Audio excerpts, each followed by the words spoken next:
The phone rang at 11 at night, and Alina Voss knew before she answered that her life was about to change. She stared at the screen. Unknown number. Her hands were shaking as she picked it up because for the past 3 weeks every unknown number had brought bad news. Debt collectors, lawyers, strangers asking questions about her late father that she could not answer. "Miss Voss," a deep male voice said, "there is a car outside your building. Come down, you have 5 minutes." "Who is this?" she asked, but the line had already gone dead. She walked to her window and looked down at the street.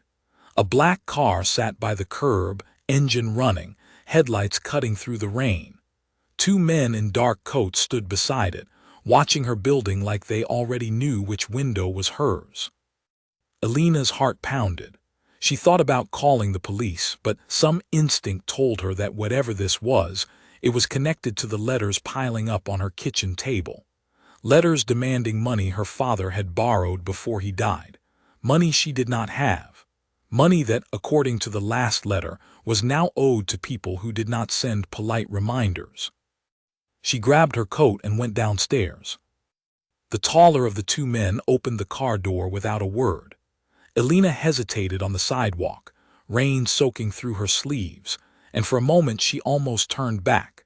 Then she thought of her younger brother Daniel, asleep in his dorm room 2 hours away, unaware that the house their parents had left them was about to be taken from under him. She thought of the funeral, only 6 weeks old in her memory, and the debt that had surfaced like a ghost right after it. She got in the car.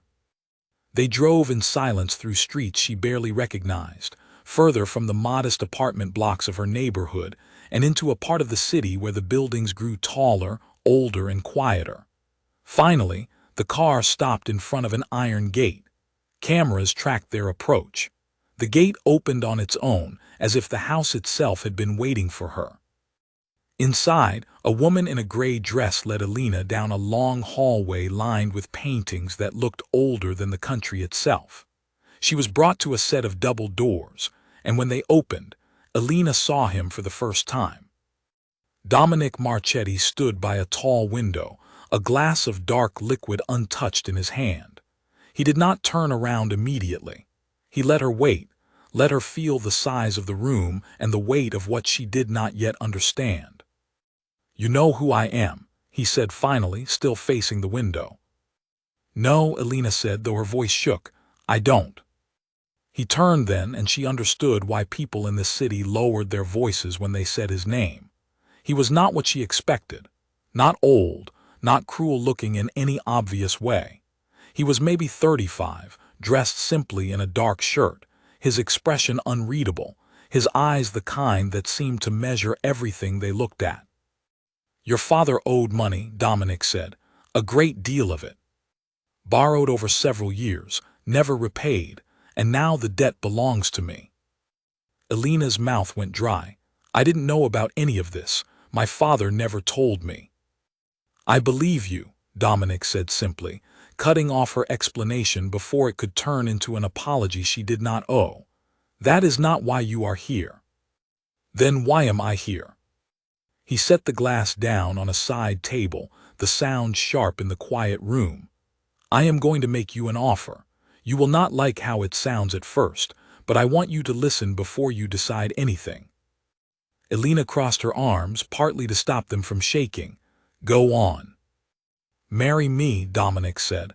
"Tonight, before midnight. Sign the papers and your father's debt disappears completely. Your brother keeps his home. Your family's name is cleared of every claim against it." For a moment Alina thought she had misheard him. She almost laughed, the kind of laugh that comes from shock rather than humor. "You're joking."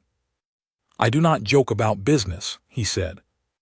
"This isn't business, this is." She stopped, searching for the word. "This is insane. I don't know you. I don't know anything about you except that men in dark coats showed up outside my apartment at 11 at night." "You know enough," Dominic said. "You know that I can end the thing that is destroying your family, and that I am offering to do it in exchange for something far less painful than you imagine. Marriage isn't nothing." No, he agreed. It is not nothing, but it does not have to be what you fear either. This is an arrangement, Miss Voss, nothing more. You will have a home, protection, and a life free of the debt hanging over your family. In return, I gain a wife, which for reasons that do not concern you tonight, I currently need. Alina studied his face, searching for the trick, the trap, the catch that always came with offers that sounded too clean. She found nothing but the same unreadable calm. And if I say no? Then you leave this house, and the debt remains exactly as it was, Dominic said. I will not force you. I do not need to. But you should know that the men currently holding your father's debt are not known for patience, and they are not known for offering second chances. The threat was not in his words. It was in what he did not say, in the quiet certainty that filled the space around him. Alina thought of Daniel, of the small house with the crooked porch steps where she had grown up, of her mother's garden that her brother still tended even though their mother had been gone for years.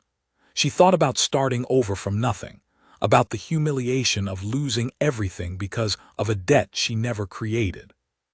How long do I have to decide? She asked. Dominic glanced at the clock on the wall. It was 11:40, 20 minutes. Alina wanted to scream at him, to ask how anyone could expect a decision like this in 20 minutes, but some part of her understood that the timeline was not cruelty.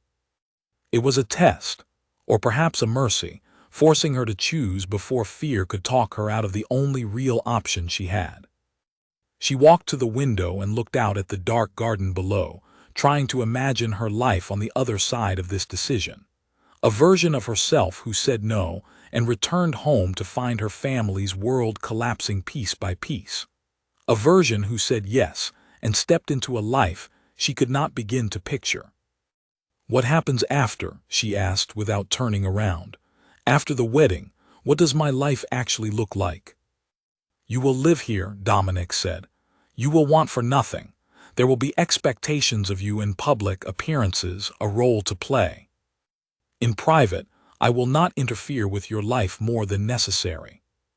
That's not an answer. It is the only honest answer I can give you tonight, he said. I do not know you well enough to promise more. Something about his honesty, blunt as it was, settled something in Alina's chest. She had expected lies, sweet words meant to make the offer easier to swallow. Instead, he had given her the truth, plain and unpolished, and somehow that made the decision easier rather than harder. At 11:58, a man entered the room carrying a folder and a pen. Alina's eyes moved from the folder to Dominic's face, searching one last time for any sign that this was something other than what it appeared to be. She found only the same steady patience, as if he had all the time in the world despite the clock ticking toward midnight. I need your word, Alina said, that my brother will never know where this money came from, that he will never be pulled into whatever world this is. You have it, Dominic said. She picked up the pen. Her hand trembled as she pressed it to the paper, and for one long second she thought about all the versions of her life that were about to disappear the moment she signed her name. The ordinary version.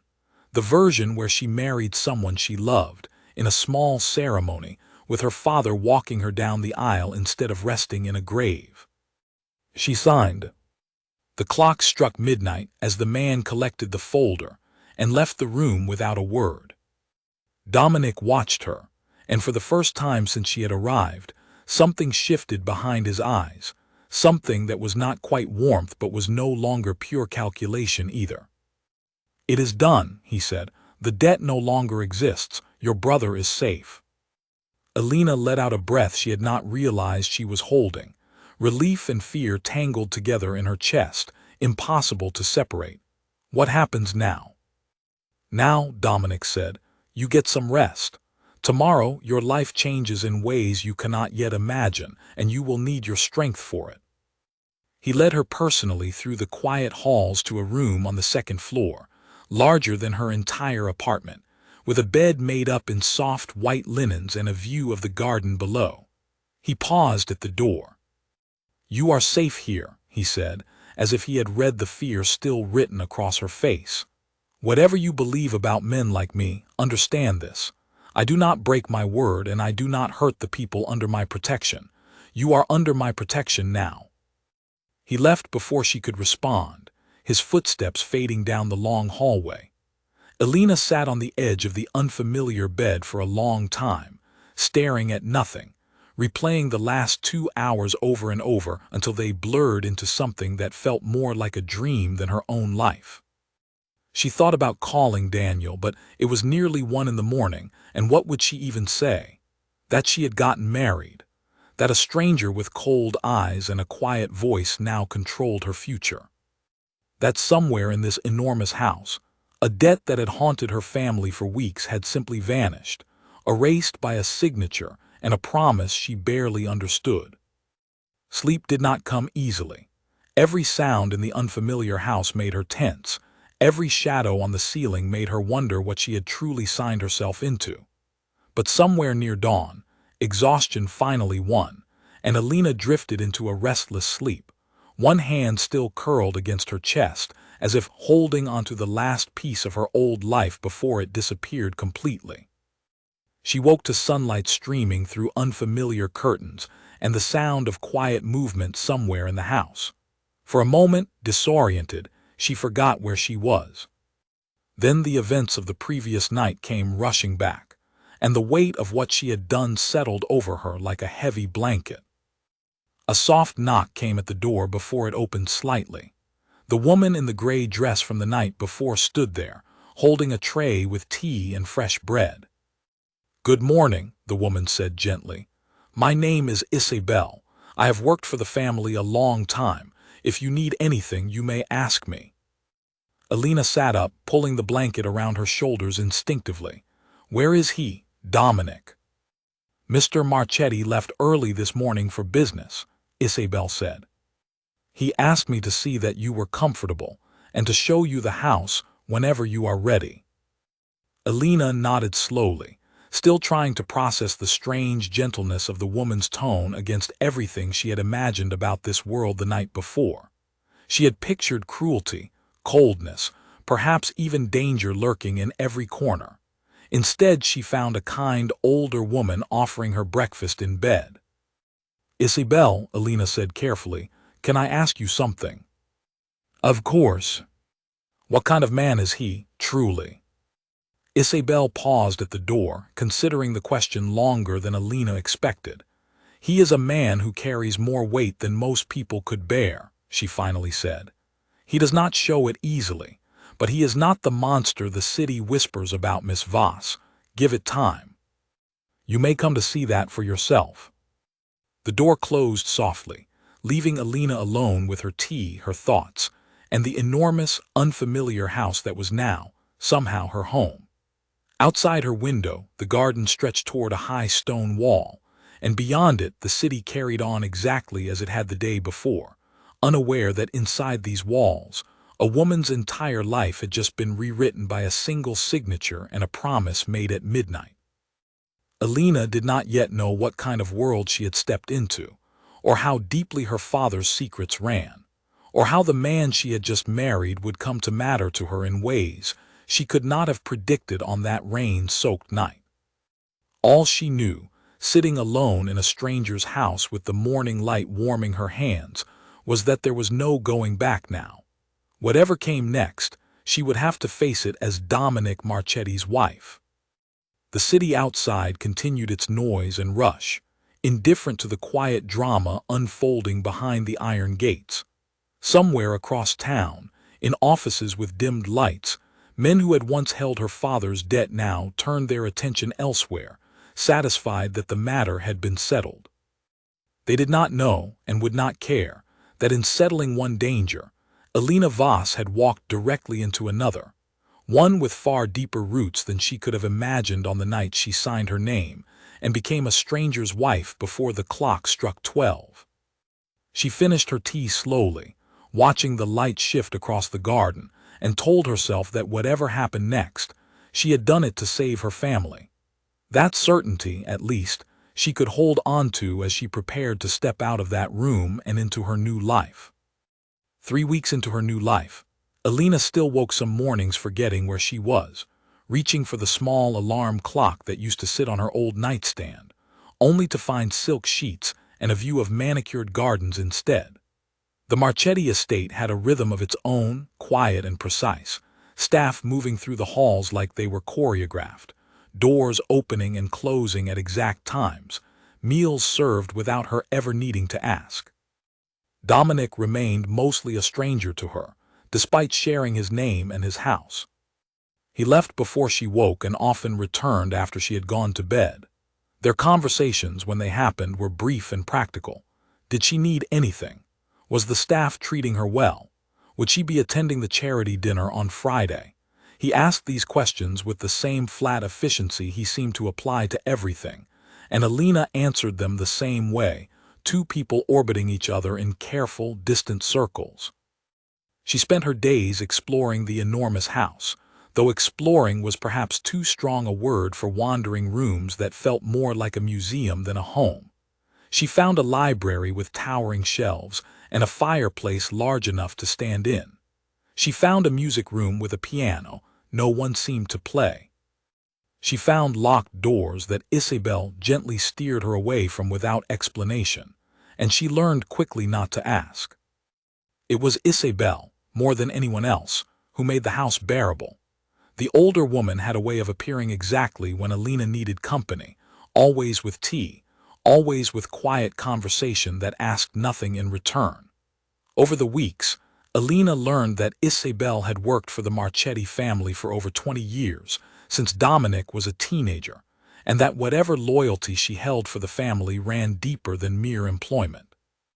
"You watched him grow up," Alina said one afternoon, sitting in the kitchen while Isabel prepared vegetables for dinner, a task she insisted on doing herself despite the small army of staff available to do it for her. "I did," Isabel said. "He was not always like this, you know. Cold, careful, always thinking 3 steps ahead. He learned that. Nobody is born that way." "What happened to him?" Isabel's hands paused over the cutting board for just a moment before continuing their steady rhythm. "That is not my story to tell, Miss Voss, but I will say this. Whatever you see on the surface, there is more underneath. Give him time, and perhaps he will show you." Alina turned the words over in her mind for days afterward, watching Dominic more closely during the rare moments they shared a room. She began to notice small things she had missed before. The way he always greeted Isabel with genuine warmth, asking about her sister in the countryside, remembering small details from conversations weeks old. The way he sometimes stood at his study window late at night, a glass in hand, staring at nothing in particular, his shoulders carrying a weight that had nothing to do with business.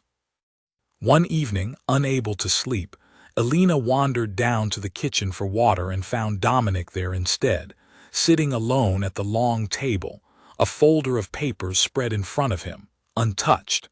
He looked up when she entered, and for a moment neither of them spoke. "Trouble sleeping?" he asked finally. "Something like that," Alina said, filling a glass at the sink. "You?" "Always," he admitted, which surprised her enough that she paused before turning around. She hesitated then, against her better judgment, pulled out the chair across from him and sat down. "Can I ask you something?" He set down his pen, giving her his full attention in a way that still made her slightly uncomfortable, as if she were being studied rather than simply looked at. "You can ask. I make no promises about answering." "Why did you need a wife? Really? You could have chosen anyone, someone from your own world who understood the rules already. Why choose someone with a father's debt hanging over her, someone who knew nothing about your life?" Something flickered across his face, there and gone so quickly Alina almost missed it. "There are reasons," he said carefully. "Reasons that are not entirely mine to explain yet. But know this. It was not random and it was not cruelty. There was a logic to it, even if you cannot see the whole shape of it yet." "That's not an answer." "No," he agreed, "it is not." Alina studied him across the table, frustrated by his evasiveness, but also, strangely, not entirely surprised by it. Everything about this house, this arrangement, felt like a puzzle missing half its pieces, and she was beginning to suspect that Dominic himself held pieces he had not yet decided to share. "Isabel said you weren't always like this," Alina said quietly. "Cold, careful." Dominic's jaw tightened almost imperceptibly. "Isabel talks too much. She cares about you." "I know," he said, and something in his voice softened just slightly, enough that Alina caught it. "She has been more of a mother to me than my own ever managed to be." It was the most personal thing he had said to her since the night they met, and Alina sensed the door closing again almost as quickly as it had opened, as if he regretted the small admission the moment it left his mouth. He gathered his papers and stood. "You should sleep," he said. "There is an event this weekend, the Ashford Gala. You will need to attend with me, and it would be wise for you to rest before facing that particular crowd." "What kind of crowd?" "The kind that will be watching you very closely," Dominic said, "trying to decide whether our marriage is a weakness they can exploit or a message they should respect. I would prefer they conclude the latter." Alina felt a chill at his words, a reminder that whatever softness existed underneath his exterior, the world around them remained sharp-edged and dangerous. And which is it, a weakness or a message? Dominic paused at the doorway, considering the question. "That depends on you, Alina. And perhaps on me as well." He left her alone in the kitchen with her glass of water, and a growing list of questions that seemed to multiply faster than they could ever be answered. The Ashford Gala arrived faster than Alina expected, and she found herself standing in front of a mirror in a gown Isabel had helped select, feeling like a stranger in her own reflection. The dress was elegant, deep green silk that made her feel both beautiful and completely exposed, as if the fabric itself understood that tonight, every eye in the room would be evaluating her. Dominic appeared at her door precisely on time, dressed in a dark suit that made him look even more formidable than usual. He studied her for a long moment, his expression unreadable, before offering his arm. "You look well," he said, which from him, Alina was beginning to understand, counted as genuine praise. The gala was held in a grand hotel ballroom, filled with people whose wealth and influence Alina could sense even before anyone spoke a word. Chandeliers hung like frozen waterfalls of light, and the air carried the low hum of careful conversation, the kind where every word was chosen with purpose. Dominic guided her through the crowd with a steady hand at her back, introducing her to men and women whose names she recognized from newspapers, whose smiles never quite reached their eyes. "Mrs. Marchetti," a silver-haired man said, taking her hand with exaggerated politeness. "Dominic has been full of surprises lately. We had no idea he was even considering marriage." "It happened quickly," Alina said carefully, aware of Dominic's eyes on her, aware that every word here was a small performance. "Quickly indeed," the man said, his smile sharpening at the edges. "One wonders what inspired such urgency." Before Alina could respond, Dominic's hand tightened slightly at her waist. "Alina inspired it, Vincent. Some things do not require lengthy explanation." Vincent's smile faltered just slightly at the firmness in Dominic's voice, and he excused himself soon after, drifting back into the crowd. Alina let out a breath she had not realized she was holding. "Who was that?" "Vincent Rossi," Dominic said quietly, his eyes tracking the man's retreat across the room. "His family and mine have a long history." "Not a friendly one." Alina felt the tension in Dominic's arm and understood, for the first time, the true weight of what tonight represented. This was not simply a social event. It was a battlefield disguised as a party, every handshake a negotiation, every smile a small act of war. The evening continued in a blur of introductions and careful conversations, Alina learning quickly to read the room the way Dominic seemed to, watching for the subtle shifts in expression that revealed more than words ever could. She noticed how certain groups fell silent when Dominic approached, how others leaned in eagerly, hoping for his attention.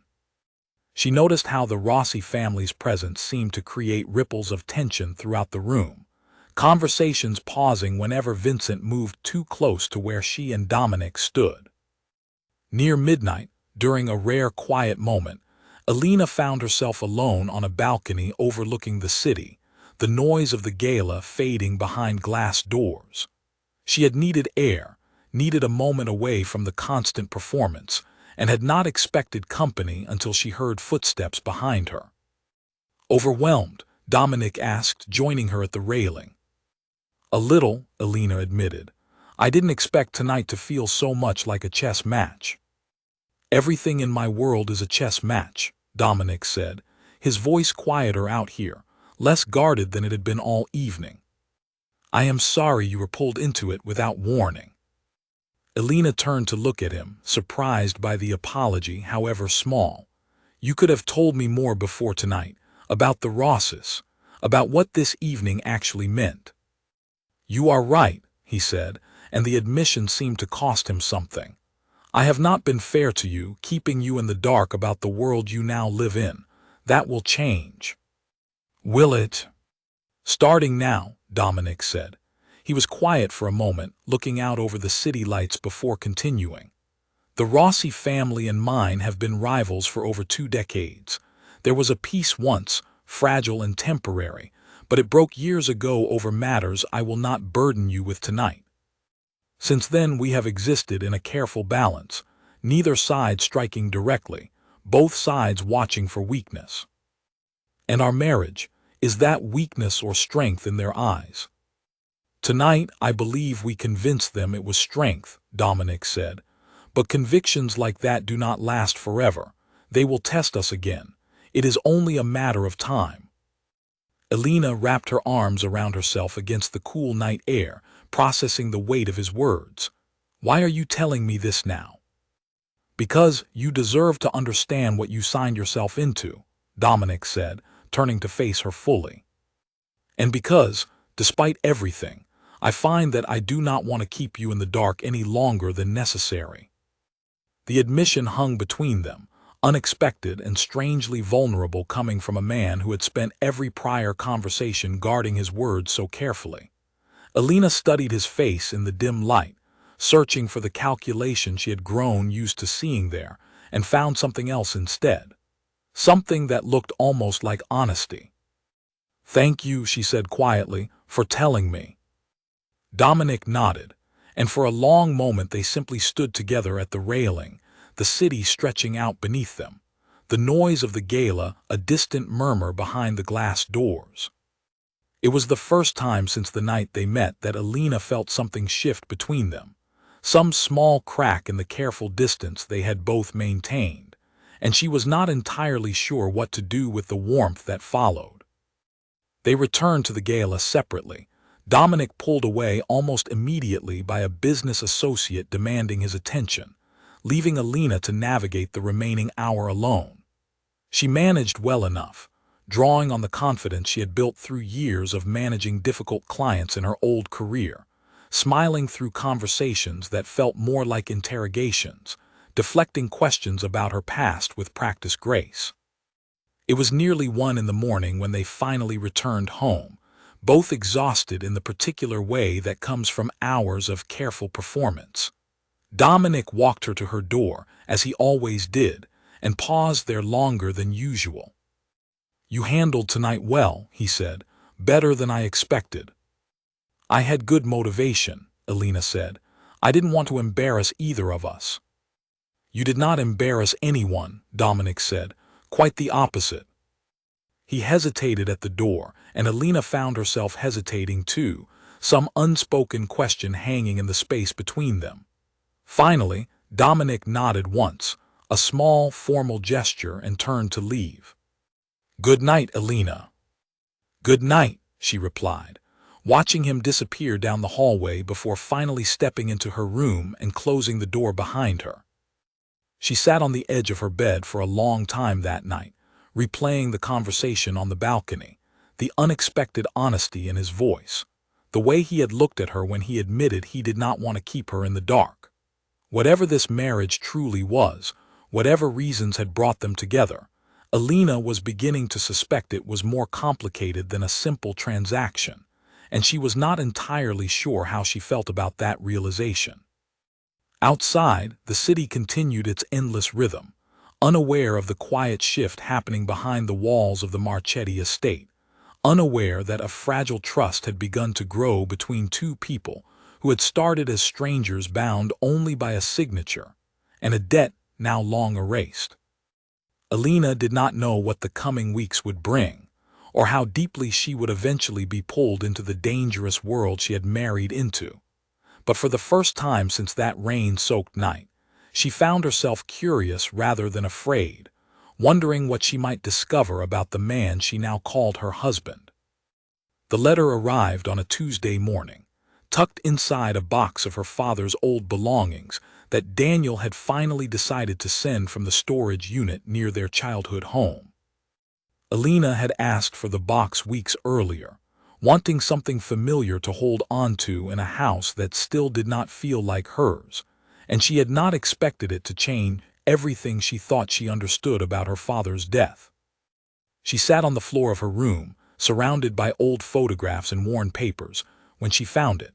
A folder, hidden beneath a false bottom in an old briefcase, filled with documents she did not understand at first. Bank records, account numbers, handwritten notes referencing amounts of money far larger than anything she had ever associated with her father, a man who had spent his final years working a modest job and complaining about rising grocery prices. The name Marchetti appeared throughout the documents, alongside dates stretching back nearly 6 years. Alina's hands trembled as she read through page after page, piecing together a story she had never imagined. Her father had not simply borrowed money and failed to repay it. He had been moving money for the Marchetti organization for years, quietly, carefully, using his ordinary accountant's job as cover for transactions that had nothing to do with ordinary business. The debt she had been told about, the one that had brought her to this house, was only a fraction of what the documents suggested. There was talk of missing funds, of money that had disappeared somewhere between accounts, of suspicion that had apparently fallen on her father shortly before his death. Her father had not died of a sudden heart attack, as she had always been told.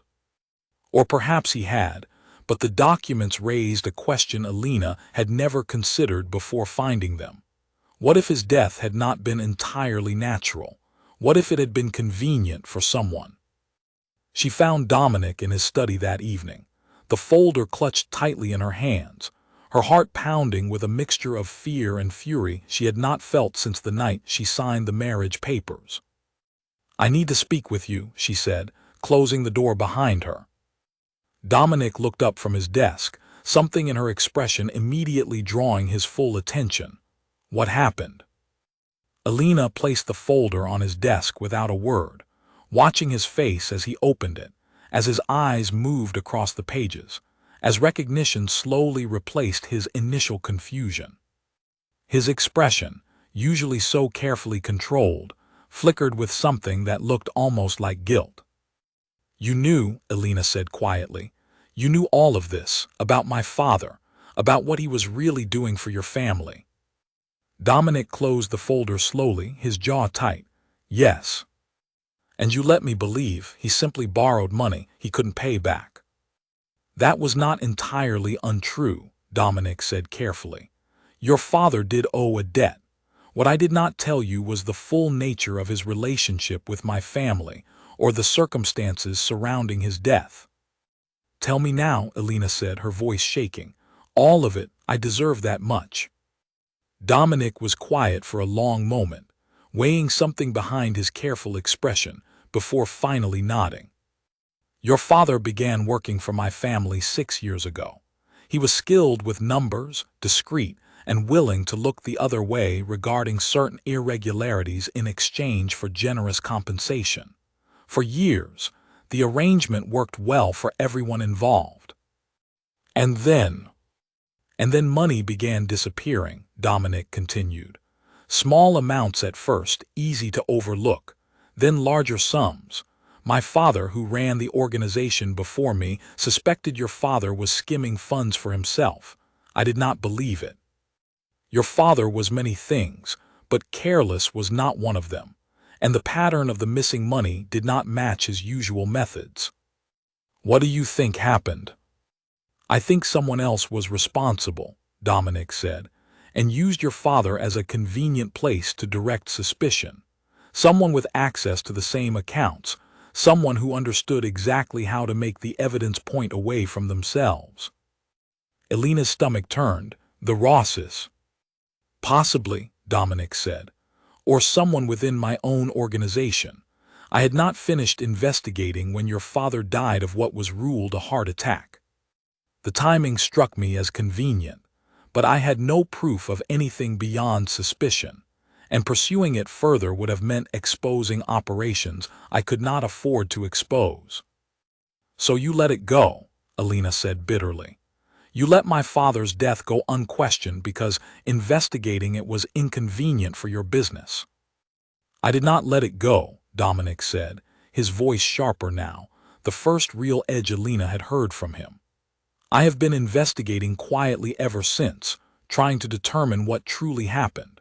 When the debt collectors came to claim what your father supposedly owed, I intervened, not simply out of business interest, but because I suspected the debt itself might be connected to whoever had actually taken the missing money. I needed to bring you close enough to protect you, and to understand what you might know without you realizing you were being questioned. The revelation hit Elena like a physical blow. That's why you married me, not just for some vague reason you wouldn't explain. You needed to investigate me, to see if I knew something. Initially, yes, Dominic admitted, and the honesty of it, however painful, seemed to cost him considerably. I believed you might hold information without realizing its importance, something your father may have told you, some detail that could point toward the truth. Marriage gave me a reason to keep you close, to protect you from whoever might see you as a loose thread worth eliminating, without revealing my true suspicions to anyone watching. And now that you know I didn't know anything. Dominic met her eyes steadily. Now, the reasons have changed, but that conversation is for another time. Right now, you deserve to understand what your father was truly involved in, and why his death may not have been as simple as we were all led to believe.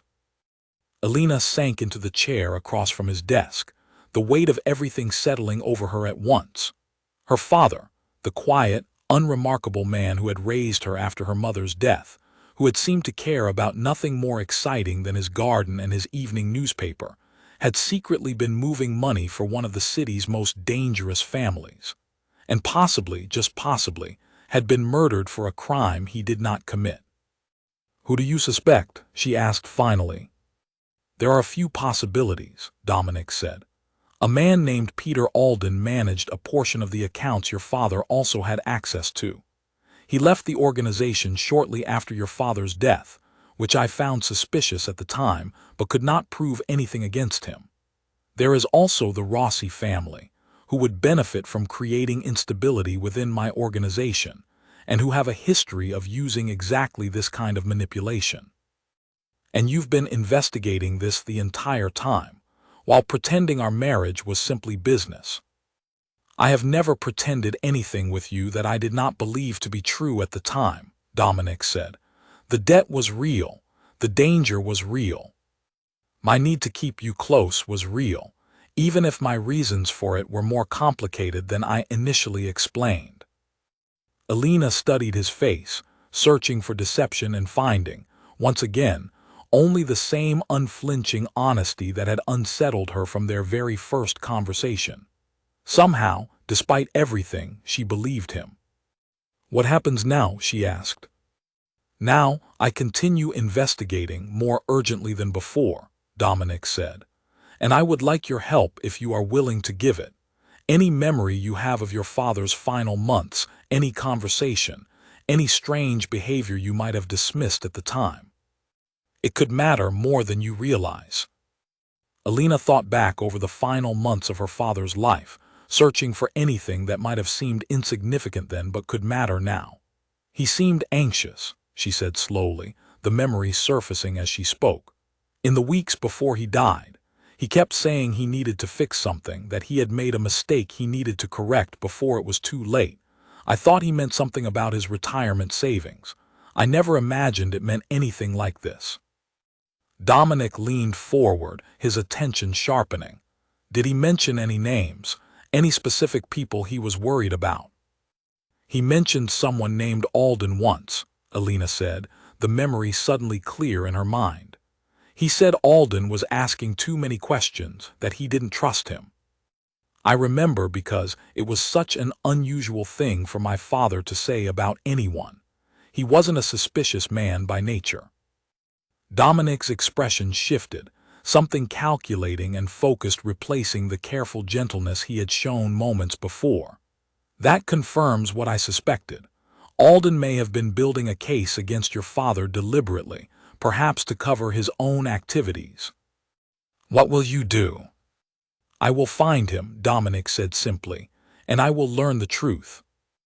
Alina watched him, this man who had married her under false pretenses, who had kept devastating secrets from her for weeks, and yet who now seemed genuinely committed to uncovering the truth about her father's death. The anger she had felt walking into this room had not entirely disappeared, but it had shifted, mixed now with something that felt dangerously close to gratitude. "I'm still angry with you," she said quietly, "for not telling me sooner." "I understand," Dominic said, "and I am sorry for it, not for protecting you but for the manner in which I did it. You deserved honesty from the beginning, even when honesty was difficult." It was, Alina realized, the closest thing to an apology she had heard from him since the night they met, and something about its simplicity, its lack of excuse or justification, made it easier to accept than she expected. Over the following days, their relationship shifted in ways Alina could not have predicted. Dominic began including her in conversations about the investigation, sharing details he might have once kept guarded, treating her less like a stranger he had married for convenience, and more like a partner navigating a dangerous situation together. They spent evenings in his study poring over old financial records, Alina's familiarity with her father's habits and handwriting proving useful in ways neither of them had anticipated. One evening, exhausted after hours of reviewing documents, Alina found herself falling asleep at the edge of Dominic's desk, her head resting on her arms. She woke sometime later to find a blanket draped over her shoulders and Dominic still working quietly across the room, careful not to disturb her rest. The small gesture, simple as it was, settled something in her chest that she was not yet ready to examine too closely. "You didn't have to let me sleep here," she said, sitting up slowly. "You needed the rest," Dominic said, not looking up from his papers, "and I did not have the heart to wake you." Alina smiled slightly, surprised by the warmth of his admission. "The heart? I didn't know you had one of those." Dominic looked up then, and for the first time since she had known him, something that resembled genuine amusement crossed his face. "I have been told it is buried rather deep. But it does exist, apparently." The moment stretched between them, comfortable in a way their interactions had never been before, and Alina felt something shift further, some final piece of her guarded heart softening toward the man across the desk. Whatever this marriage had started as, whatever complicated reasons had brought them together, she was beginning to suspect it had become something else entirely, something neither of them had planned for but neither seemed eager to stop. Outside, the investigation into her father's death continued to unfold in the shadows, drawing closer to a truth that would soon put both of their lives in far greater danger than either of them yet understood. But for that quiet evening, in the soft lamplight of Dominic's study, Alina allowed herself a small measure of peace, grateful for the unexpected partnership growing between two people who had begun as strangers bound only by debt and desperation. The call came in at 4 in the morning, and Alina knew from the way Dominic's entire body went rigid that something had gone terribly wrong. She sat up in bed, watching him stand by the window with the phone pressed to his ear, his voice low and controlled in a way that somehow felt more alarming than shouting would have. "When?" he said into the phone. "How long ago? Who else knows?" He ended the call and turned to face her, and Alina saw something in his expression she had never seen before. Not the careful calm he usually wore, but something closer to fear. "What happened?" she asked, already climbing out of bed. "Peter Alden is dead," Dominic said. "Found this morning. It was made to look like an accident, but nothing about it looks accidental to me." Alina's stomach dropped. Someone silenced him because we were getting close to the truth. "That is my assumption," Dominic said, already moving toward his closet, pulling on clothes with quick, efficient movements. "Which means whoever is responsible for your father's death knows we have been investigating, and they are cleaning up loose ends before we can reach them." "Am I a loose end?" Alina asked, her voice steadier than she felt. Dominic paused, turning to look at her directly. "Yes. Which is why I need you to stay here, inside this house, until I understand the full scope of what we are dealing with." "That wasn't a request." "No," Dominic admitted, "it was not." Alina wanted to argue, wanted to insist on being part of whatever came next rather than hidden away like something fragile, but the fear in Dominic's eyes stopped her.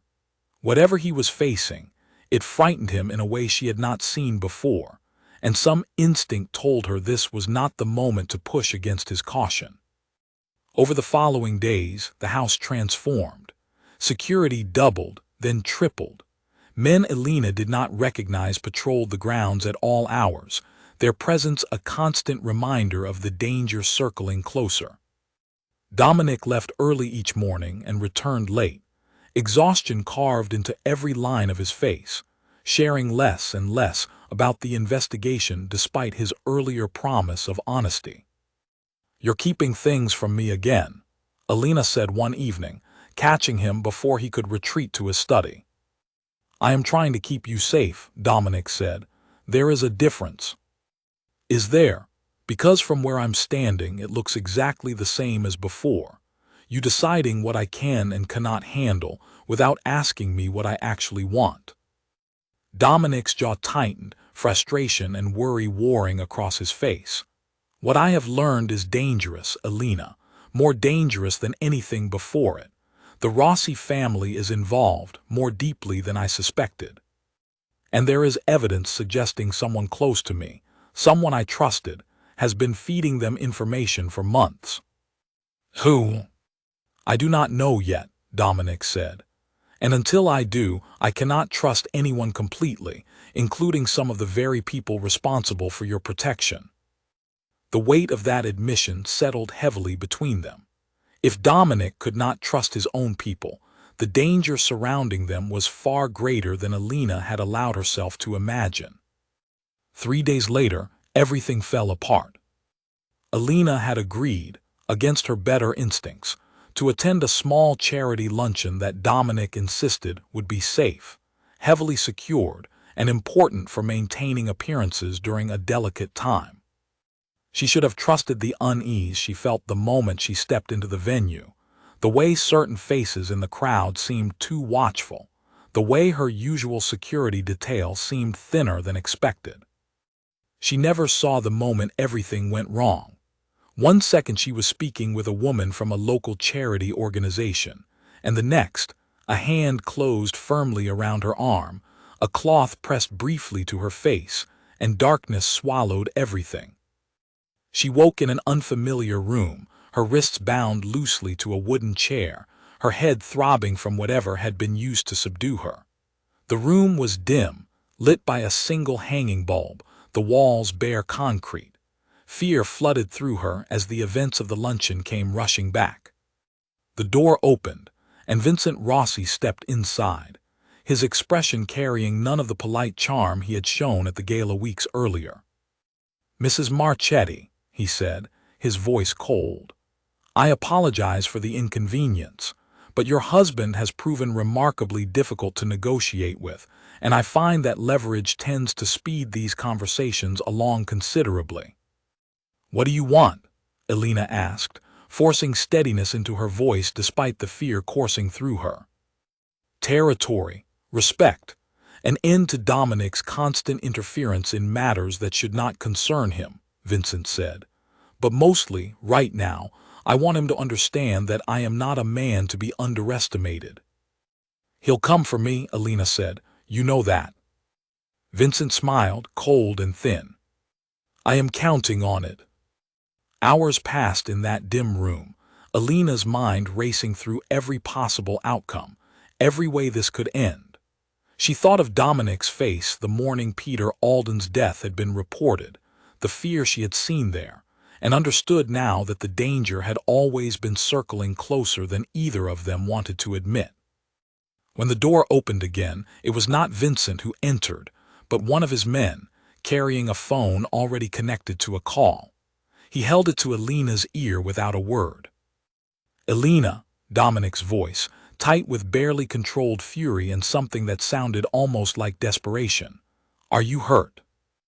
"I'm okay," she said quickly. "Scared, but okay." "I am going to get you out of there," Dominic said. "I promise you that." The phone was pulled away before she could respond, and the man left the room without explanation, leaving Elena alone with her racing thoughts and the distant sound of muffled voices somewhere beyond the concrete walls. What Elena did not know, sitting frightened in that dim room, was the storm Dominic had unleashed the moment he learned of her disappearance. Every resource at his disposal, every favor owed to him across the city, every piece of leverage he had carefully built over years of careful business, all of it was thrown into the singular goal of finding her and bringing her home safely. He abandoned the careful calculation that had defined his every move since she had known him, replaced instead by something raw and unguarded, a desperation that surprised even the men who had worked alongside him for years. It took nearly 10 hours for Dominic's people to locate the warehouse where Elena was being held, 10 hours during which Elena alternated between fear and a strange, steady resolve, refusing to let Vincent Rossi see how deeply his threats had shaken her. When the door finally burst open, it was not Vincent's men who entered, but Dominic himself, moving through the room with an intensity Elena had never witnessed from him before. He crossed to her in seconds, cutting the bindings from her wrists with careful, urgent hands, his eyes searching her face for any sign of harm. "I'm all right," Elena said before he could ask. "Really, I'm all right." Dominic pulled her into his arms then, an embrace that held none of the careful distance that had defined their relationship for weeks. Elena felt the tension in his body, the barely controlled fear finally breaking free now that he had her safely against him. "I should never have let you go to that luncheon," he said quietly. "I should have known." "You couldn't have known," Elena said. "None of us could have." They left the warehouse together, Dominic's arm remaining firmly around her the entire way to the car, as if letting go might somehow undo the relief of finding her safe. The following days passed in a blur of security meetings and careful planning, Dominic's organization moving swiftly against the Rossi family in response to the kidnapping, though the details of that retaliation remained carefully kept from Elena, a boundary she no longer found herself resenting quite so much. What struck her most, in the days following her rescue, was the change in Dominic himself. The careful distance he had maintained since their very first meeting had cracked open completely during those 10 hours of searching for her, and he seemed unable, or perhaps unwilling, to rebuild it fully now that the danger had passed. He sat with her each evening, no longer retreating immediately to his study, sharing more of himself than he ever had before, small stories from his childhood, quiet admissions about the weight of responsibilities he had carried since he was far too young to bear them. "I was afraid," he admitted one evening, sitting beside her on the small sofa in her room, closer than he had ever allowed himself to sit before. "More afraid than I have been in years. I did not expect that." Why not? Alina asked. Because I built my entire life around not needing anyone enough for their loss to matter this much, Dominic said quietly. And somewhere in these past weeks, without meaning to, I let that change. Alina studied his face in the soft evening light, seeing past the careful composure he had worn like armor since the night they met, seeing instead a man who had spent years protecting himself from exactly the kind of vulnerability now sitting plainly across his features. I'm glad you found me, she said softly. I would have torn this entire city apart to find you, Dominic said, his voice rough with an honesty that left no room for doubt. I need you to understand that. The words settled between them, heavy with meaning neither of them had spoken aloud before, and Alina felt something in her chest loosen, some final wall coming down between the marriage of convenience that had begun on a rain-soaked night, and whatever this had quietly become in the weeks since. Whatever danger still surrounded them, whatever truths remained buried about her father's death, Alina understood now that she was no longer simply a wife bound by debt and circumstance. She had become something Dominic Marchetti was willing to fight for, and that realization changed everything about how she viewed the uncertain road still ahead of them. The truth about her father finally surfaced 2 weeks after the kidnapping, uncovered through a trail Dominic's people had been quietly following since Peter Alden's death. It turned out Vincent Rossi had orchestrated the entire scheme years earlier, using a contact inside the Marchetti organization to slowly redirect funds, while carefully building a paper trail that pointed toward Alina's father. When her father began asking too many questions, growing suspicious of the discrepancies he could not explain, he had become a liability that needed to be eliminated. His death, ruled a heart attack at the time, had in fact been arranged, a fact Dominic confirmed through a source deep inside the Rossi organization, who had finally agreed to talk after Vincent's increasingly reckless behavior following the kidnapping. Peter Alden had been the inside contact all along, redirecting funds for Vincent in exchange for a share of the profits, and his death had been Vincent's attempt to eliminate the one person who could directly connect him to the scheme, once he realized Dominic's investigation was closing in. The evidence, once gathered, was enough to shift the balance of power across the city entirely. Confronted with proof of his actions, including the murder of Alina's father and the elaborate scheme to frame him, Vincent Rossi's own organization turned against him, unwilling to remain loyal to a man whose recklessness had exposed them all to unnecessary danger. Within weeks, the Rossi family's influence crumbled, their territory absorbed or abandoned, Vincent himself disappearing from the city entirely under circumstances Dominic never fully explained to her, and Alina found she did not need to ask. For the first time since the night she had signed those marriage papers, Alina felt something like peace settle over her life. The debt that had brought her into this world was long since erased.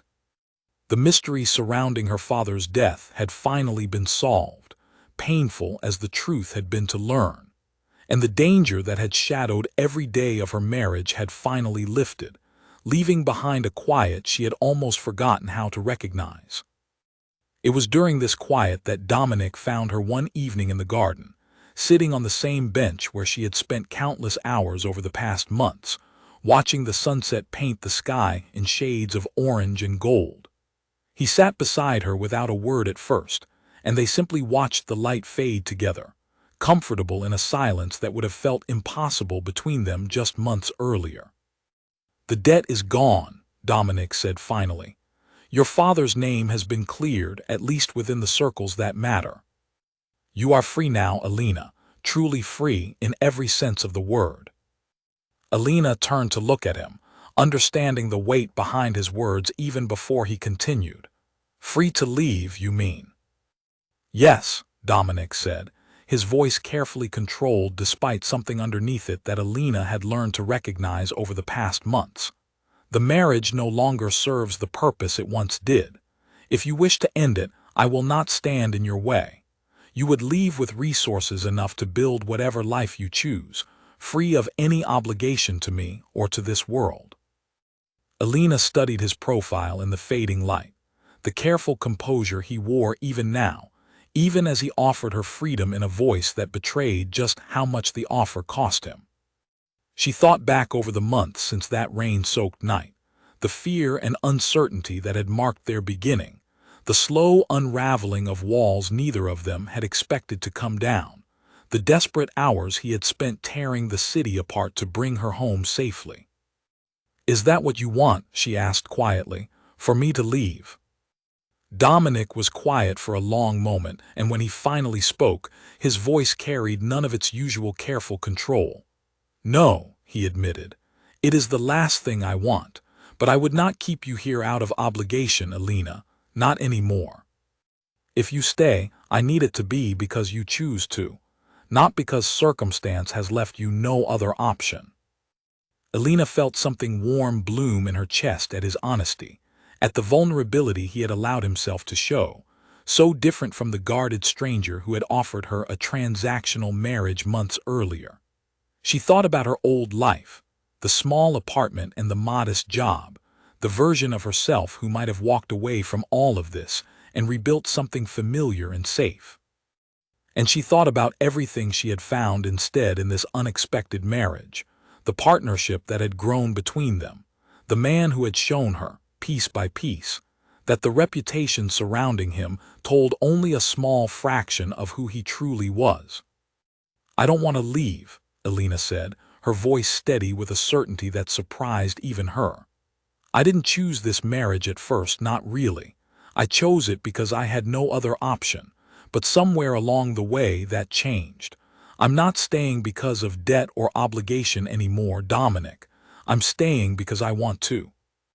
Dominic turned to face her fully, something in his expression shifting into an openness Alina had rarely seen from him, the careful walls finally falling away completely. "You are certain?" "I am certain," Alina said. "For the first time since that night you asked me to marry you, I am completely certain." He reached for her hand then, his fingers threading through hers with a gentleness that felt entirely different from the calculated distance of their early days together. "Then perhaps," he said quietly, "we should do this properly. A wedding chosen freely by both of us, rather than one forced by circumstance and midnight deadlines."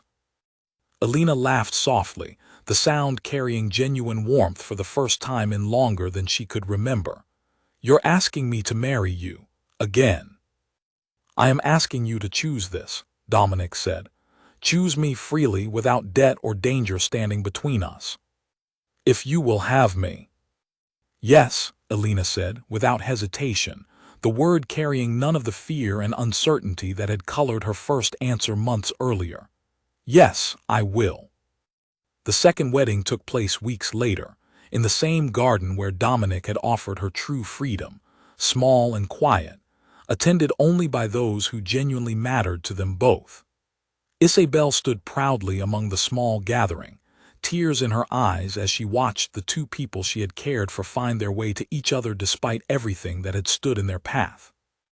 Daniel walked Alina down the short garden aisle, finally let in on enough of the truth to understand, if not every detail, then at least the sincerity of the man his sister had chosen to build a life with. Alina wore a simple white dress instead of the elegant gown from that first rushed midnight ceremony, and as she walked toward Dominic beneath the late afternoon sun, she felt none of the fear that had gripped her months earlier. Only a quiet, steady certainty that whatever challenges still lay ahead, whatever remnants of his dangerous world might still shadow their future together, she was exactly where she wanted to be. Dominic watched her approach with an expression Alina had never seen on his face before, something unguarded and warm, the careful composure he wore for the rest of the world entirely absent in this private moment between them. When she reached him, he took her hands in his, and for a long moment they simply looked at each other, two people who had begun as strangers bound by desperation and had somehow found their way to something real. "I did not expect this," Dominic said quietly, just for her to hear. When I made that offer to you that night, I expected a transaction. I never imagined I would find someone who could see past everything I have built myself to be. I saw someone worth staying for, Elena said softly. Somewhere between the debt and the danger, I found that. Their small ceremony continued beneath the fading afternoon light. Vows exchanged freely this time, chosen rather than forced.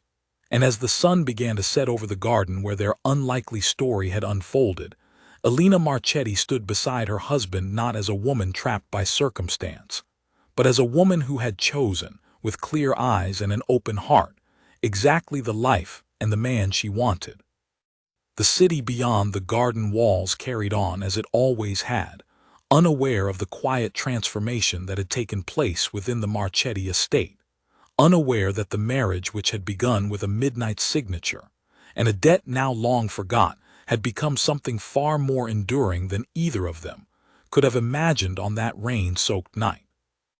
Whatever challenges awaited them in the world Dominic still commanded, whatever shadows still lingered from the dangerous path that had brought them together, Elena faced it now not as a hostage of circumstance, but as a woman standing firmly and freely beside the man she had chosen, ready to build whatever came next together.